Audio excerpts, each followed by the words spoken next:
Chuck Liddell. It is February 13th, and we're at the library in Catalina Island.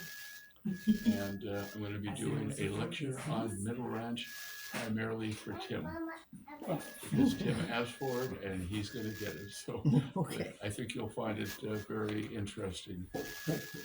Now, Middle Ranch is in the middle of the island, which is why they call it a middle ranch. It's the only working ranch on the island. And it was started in 1887.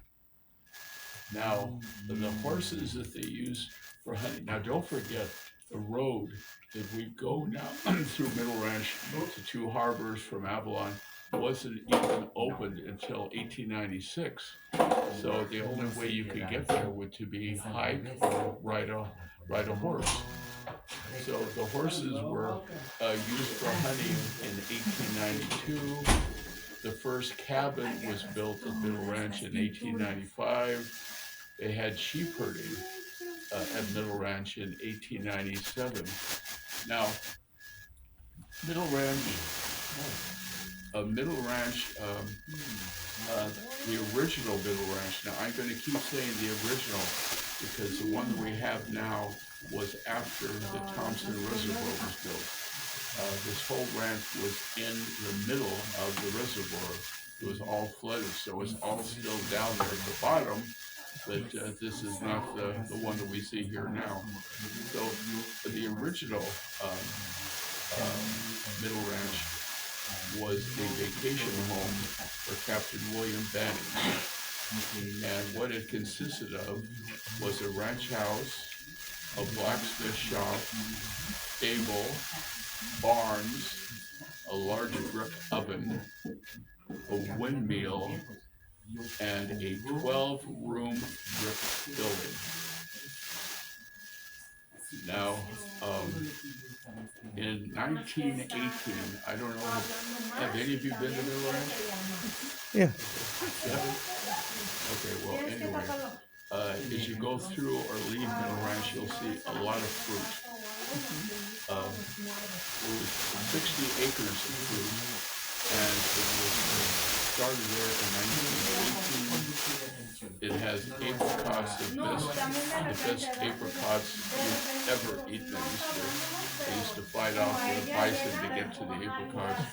Elderberries, figs, apples, peas, persimmons. Now, Thompson Reservoir was named after Chicago Mayor Bill Thompson. He was a friend of Mr. Ridley. It is 150 million gallons, and it was built in 1924. When they lit it, they kind of scooped it out and then flooded it, leaving the original Middle Ranch sitting there. Now, they have, if you've been there before, you probably see what I call bump gates. There are the gates that are now closed off, but originally they had a rubber tire so that you would hit them and it would bump. You bump the gate open and then it would close on you. Now, I hate to tell you, but I was a pretty rocky kid. I know it's hard to believe that I wasn't very nice. And so I would usually trick people, when I was driving, when I was younger, obviously. I would get up to the gate. Now, the whole secret of hitting the bump gate in Middle Ranch was you have to stop, go fast, hit it, but not too fast because then it'll come back real fast and mess up your car. But you don't want to hit it slow because it won't go. So anyway, so I would, they have a sign that says bump gate, and so I would always distract the passengers and said, "Oh, look, I think I see a bald eagle." They all look over there. I go past the sign that says bump gate. I then get about as close as I am to you, and I said, "Oh gosh, that horrible farmer left the gate locked again. I guess we'll have to go out and unlock it. So just as they're ready to get out of the vehicle, I step on the gas, I go up and just knock the heck out of the gate and get out. And of course, they're all Now, in shock because why would you found do out that? to go through a locked gate. But, Why would you do that? now, No answer for me. the No answer for Eagles me. Nest was started in 1898. It's not used anymore. It used to be a stop for the buses. They would go get popcorn and drink, but now it's just really ransacked. The Conservancy claims that they flood drain, and so they're going to have to move it. It really will never make a move. So if you want to see it, you better see it quick, because it would never be able to be moved to a better place. How would you get to see it today? How would you get to see Middle Ranch today? How would you get? How would you get there? Well, they have tours, bus tours that take you to Middle Ranch or through Middle Ranch. There's only two ways to get through Harvard. You either go through Middle Ranch or you go El Rancho Escondido, the home of Ridley. So there's only two ways. So I usually go one way to get to Harvard and then come back the other way. It's called Middle Ranch Road. Okay. And that's where they used to have the bald eagles, but they don't have those anymore. They also used to have the baby fox that unfortunately passed away too. So they don't have much to look at, except they do raise grain, and they usually have a lot of bison there. Now they had, looking over at Little Harbor, they had two hotels or buildings. One was called the Little Harbor Hotel, or the Sportsman Hotel, in 1888, and they had the Little Harbor Inn in 1894. They were overlooking the ocean. They had a great view, and they were only torn down back in the 1930s. Now, the only way you could get to them is to take a boat to the backside, moor the boat, and then hike up to the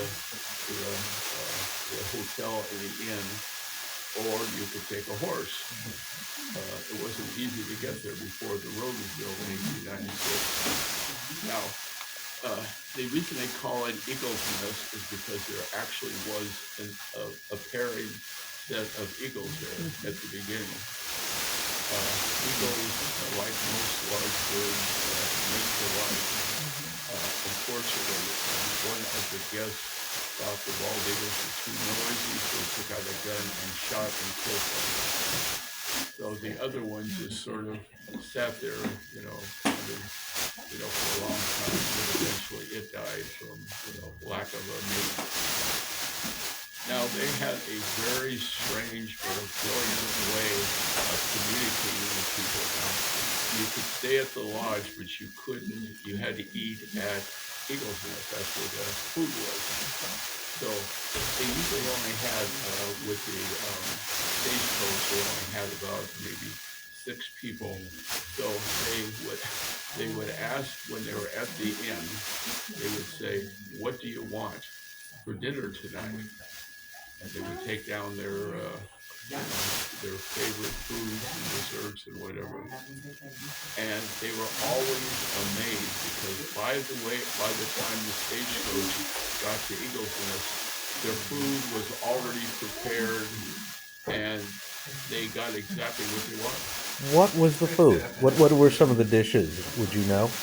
What were the food dishes that people would order at an isolated spot like that? They would eat goat. They would eat whatever was available. It wasn't a real exciting meal, but it was pretty good. But they did have a big kitchen, so they were able to provide good food. But the point I was going to make is, nobody could understand how, without communication, how they would make their reservation or for the food at the inn. And by the time they got down to Eagle's Nest, it was all prepared exactly the way they wanted. So they had a very sneaky way of doing it. Up at the inn and up at the hotel, they had mirrors, and they would use what do they call it? Like Morse code? Yeah, like a Morse Okay. code, exactly. Morse code. They would Morse code it to Eagle's Nest. And Roast beef and potatoes. That's right, yeah. Okay. Exactly. And Gluten free. yeah, gluten, no gluten, no GMS. Yeah, this is exactly how we That's have it. hilarious. And people, basically to this day, obviously they're all dead now, but again, they never found out how they were able to communicate. Now, this idea of communicating this way is not unusual. If you've ever been to Signal Hill, up near Long Beach and Lakewood, it's called Signal Hill because the natives, the Tonga Indians, would use smoke signals to communicate from the mainland to Catalina Island. So this idea of signaling is not too unusual for them to That's do. fascinating. Again, this is good for us to So they would signal from the stagecoach stop to Eagle Point using the mirrors. Yeah. So while the people are looking around, enjoying the view, they're doing their Morse code and letting them know what they're going to want for the dish is already cooked and it's ready to go. What they have now is basically conservancy housing at the new Middle Lodge. It's taken over by the Conservancy because it's on Conservancy land, and they have, I did the census of their last time, and I think there's about 25 to 30 homes, trailers, and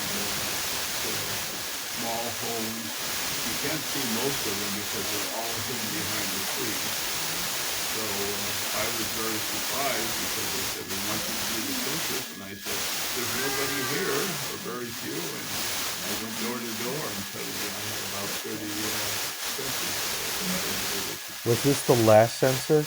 What was this the last census in 2020? Yeah. Okay. But it's every 10 years. Yeah. But this was not. I didn't do the 2020. I did the 1990, the 1910 census. I didn't feel up to doing the 2020. I'm getting too old to do all that walking. So that's about it. So if you will have a chance to go to Midland, it's a nice.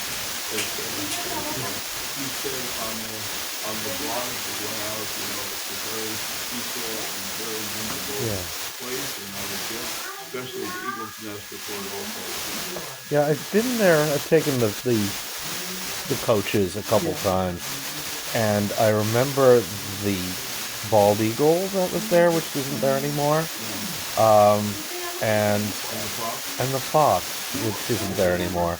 And I'm just curious what the space will be used for now, if anything. I mean, what is it? Midland now is basically they produce hay and barley and other food for bison and the other animals that go around before the conservancy does away with it. But it's the only working ranch on the island where actually you can see the hay bales and really produce a good amount of. They used to have a dairy. There used to be a dairy that used to produce milk. They also had chickens. They would bring the eggs into town too. So Did they sell them or just give them away? Like, were they Avalon eggs for sale, or like they were they? basically for sale. Yeah, a special added Bring luxury. all the way just to give them away. Yeah, that would not be the Catalina nature. Good. All right. Thank you so much. See you next week.